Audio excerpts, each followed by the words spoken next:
Grief is the one of the toughest subjects we deal with as creatures on this planet. And at Celebrations Pulse, it's a subject we've covered a lot and continue to go back to. There's so many thoughtful people we turn to with for good advice, and it's one of the things we hear most from our community about uh, people looking for help and guidance and wisdom around the subject of grief and how to handle it and learn from other people in terms of how they've learned to handle grief. It's something we're all going to experience. We've all experienced and likely will continue to. So I have a note here from Charu James, and she writes, the best thing said to me when my father passed, and now I say to anyone who loses a parent is, it's always hard to lose someone that you've known your whole life. The tears that bring you sadness today will in time become tears of joy when you are able to remember all the wonderful times you had together. And there is no timeline for grief, and there is no end point for grief. I think that's especially important. And you just learn how to live with the loss and find ways to move forward. Never say they had a good death. That's the worst. So lots to unpack there in that short note from Sharu James, because uh, it's it's the knowledge that there's going to be pain.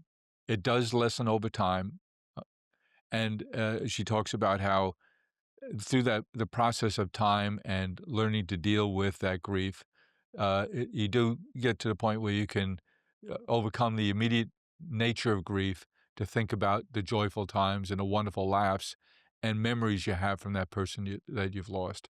It doesn't happen right away. There'll be moments when you can laugh about a memory, especially if you're communicating with family and friends about a shared loss.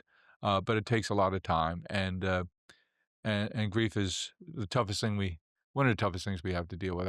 I can't think of what's more painful, but I think Sharu had some good lessons for us all. And the last point she takes is there's no such thing as a good death. So don't think about it. There are some that are more appropriate than others, but there's never a good way to go.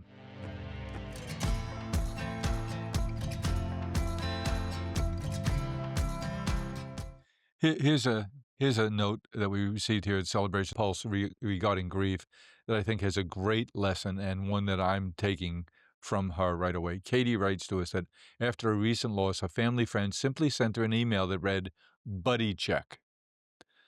That they were just checking and thinking of me, and to me it mattered big time. Sometimes the less said, the better. I so hope that it helps another person the way it's helped me. Prayers for all those sitting where I am right now. Katie, thanks for that note. I think that's a great idea. We all struggle to say the right things and know what to say to comfort somebody, to express yourself when someone's in a state of grief. And sometimes, there's a ritual, there's a funeral, and then there's a couple of days later, a week later, a month later, and you get a text or an email from a friend or a note, and it says, "Just checking in on you. You're in my thoughts." Can mean so much to you, and we all have the power to help somebody in their time of need by just staying connected. Um, I sent a note to a friend recently, just yesterday, that I was thinking of. He's something tough he's dealing with, and I got a note back from him. It's been a tough a few weeks. Let's catch up. I'd love to talk. So thanks so much for reaching out, and it made me feel good that I did, and clearly will touch base today.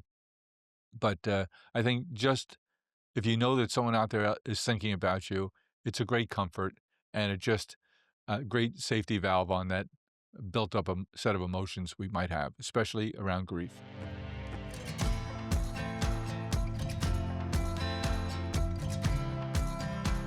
Here we are talking about grief, and here's a wonderful note we just got from a member of our Celebrations Pulse community about the grief subject. And Lauren writes to us, I lost my mom, my dog, and my job all within 90 days right before Thanksgiving.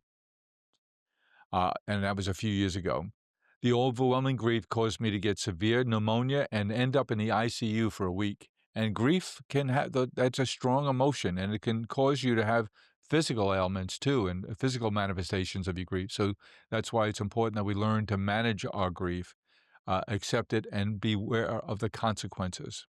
She goes on to say, Lauren does, since then I've had additional losses, but have handled them in a much healthier manner. Walking, praying, focusing on helping others in need, holding my pets close at night, taking care of myself, and trying to live well so I can help others. I focus on letting the grief pass by fighting it off and not feeling bad about it, feeling bad about myself. I think the lesson in there from Lauren is a really good one. And we already talked about the connection between our emotions and our physical and mental health. No question about it. But I think the important lesson Lauren teaches us here is she focuses on helping others in need, helping someone else in grief, joining a grief group, and they're available everywhere, uh, and having someone you can talk to professionally or just in your social network, someone you can talk to about it. But looking for someone else to help. In a conversation I had with our friend Arthur Brooks, the professor at Harvard who's the expert on happiness, and his teachings just ring in my head every day since I had our conversation with him on the Celebrations Pulse podcast. Arthur Brooks said there are four things that are the keys to our happiness in life: faith, family, friends, and doing meaningful work. And when he says doing meaningful work, it's a job where you feel like you're making a contribution to a greater good, and it could be outside of work too. What are you doing with your volunteer time, with your other time to help other people? And he talks about people who suffer from loneliness. The best and most important thing a person who's having difficulty with loneliness is to go find somebody else who's lonely with the idea of helping them to overcome their loneliness. And I think it's true with grief too.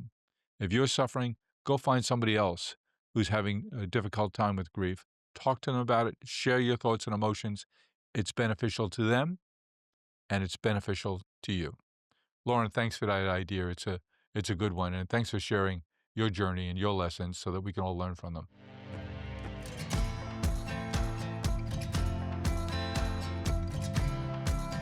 So back to the subject of grief. One of the things that our community is so good about sharing their experiences, comforting other people, sharing their stories, and hope that it'll be of comfort to someone else. And certainly the process itself of sharing, I think, gives them some benefit. I have a note here from Lisa. Lisa wrote to us here at Celebrations Pulse that 7 months after my mother passed, Christmas was staring me in the face. For the first time ever, I felt no anticipation, no joy, no desire to celebrate. I went to a grief counseling group through my church and got the best advice, not from the certified counselor, but from someone who had walked this path before me, who was part of that grief group. And by the way, everyone should have access to a grief group when it's something they're experiencing. It can make all the difference in the world. Lisa Tasman goes on, one of the congregation members gave me permission to do as much or as little as I wanted for Christmas. She told me I didn't have to do all the things that usually made it Christmas for me. It was the wisdom I needed to hear. Everyone's grief is personal and unique to them. For the first time in over 35 years, I didn't put a Christmas letter together. I didn't send cards. I didn't do the holiday baking. We had a quiet dinner at home was exactly what I needed on my journey. I didn't say through grief because for me, it will never stop grieving and not having my mom here. I do miss her greatly, especially at Christmas. I think that's really wise advice from Lisa to realize that she had permission, that all of the things that people expect of her to do and to continue to do through that process, that year just wasn't right for her. I suspect that the people in her life were supportive around her beyond that other friend in that grief counseling group that she went to. But just having someone to talk to who unlocked in her the idea that she didn't have to do everything, and she didn't have to continue all the traditions. She could take a year off to deal with things, and I suspect she'll be back to rituals, traditions, and joy next year.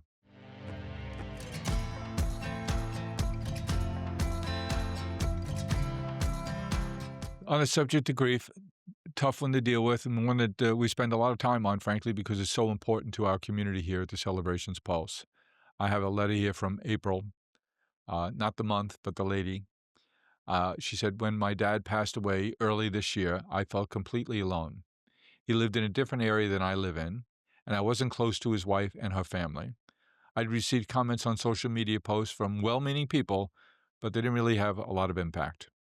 On the day of the funeral, I stood there by myself, greeting people I didn't really know, trying to smile and help them in their grief, which is important.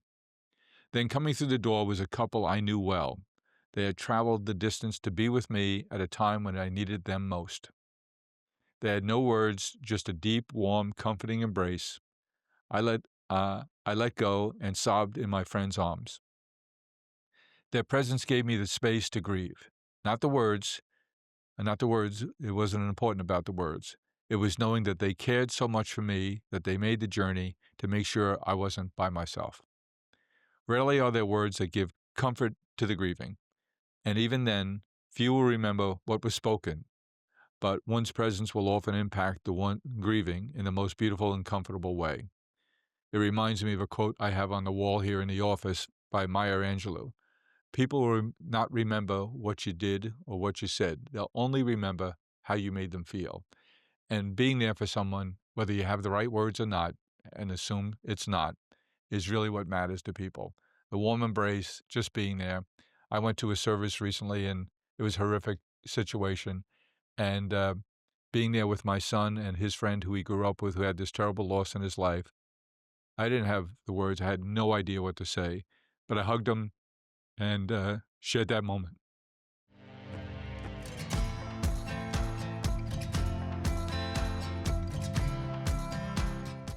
Here's a short note, but a meaningful note from a friend of ours, Pamela Bovavis, who wrote to us about her experience with grief. She said, "I lost one of my closest friends, only 54 short years old, on September 2nd, but I have such beautiful memories. Grief comes in waves. Some days I burst into tears at the slightest thought of her. Others I sigh in relief at my friend no longer suffering. And at others I rage in anger. Sometimes in the middle of it all, I can lean back and smile at a memory." So it it takes all different forms. It takes faith, strength, friendship, and support to get through grief.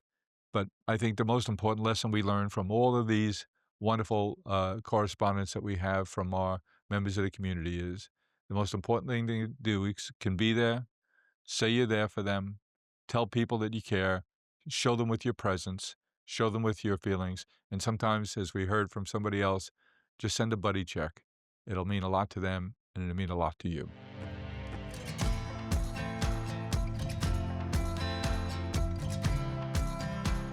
Wonderful note here from Geraldine to us here at the Celebrations Pulse about her journey with grief. And she writes that one of the best gifts, acknowledgments of my grief when my adult daughter died unexpectedly, was a journal with a cover that said, "Letters to my daughter in heaven." She wrote, "I write in it often, through my tears.